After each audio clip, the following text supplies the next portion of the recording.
giờ cho xin rầu nó rầu nè sẽ từ xin rầu tao cũng sẽ mỗi chán này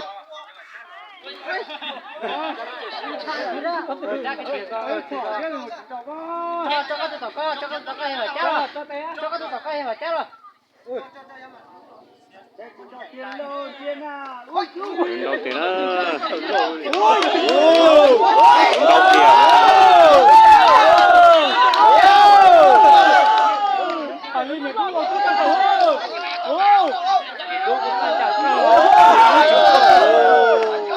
sẽ tụt về nó tao dòng nổ thôi.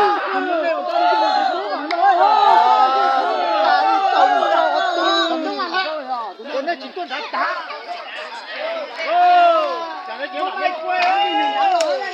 Nó chịu máy quay ơi. Ta chọn đi học kia rồi. thấy đi học tình học đó tới hử to.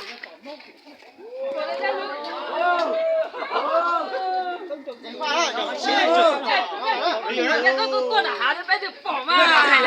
Cái bạn thả.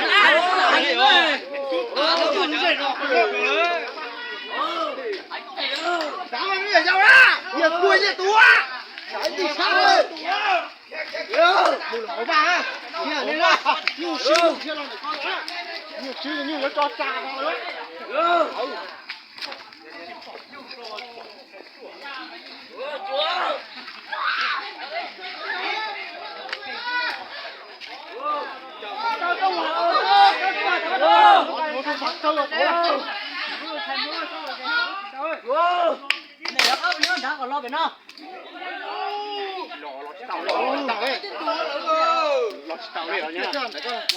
Chúng đám mới giọt cơ, nó sẽ đi to nhỉ?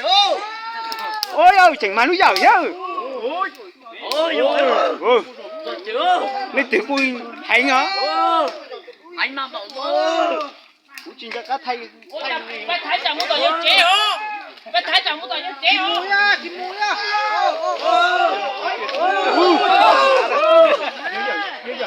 Mỗi tôi bỏ thì mình.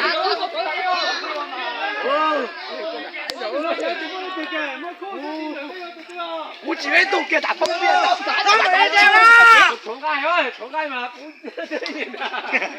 Xin đừng gai ơi, thế nào ta chỉ nói một tuổi đi à. Chế, mấy số cái kia nó lớn rồi.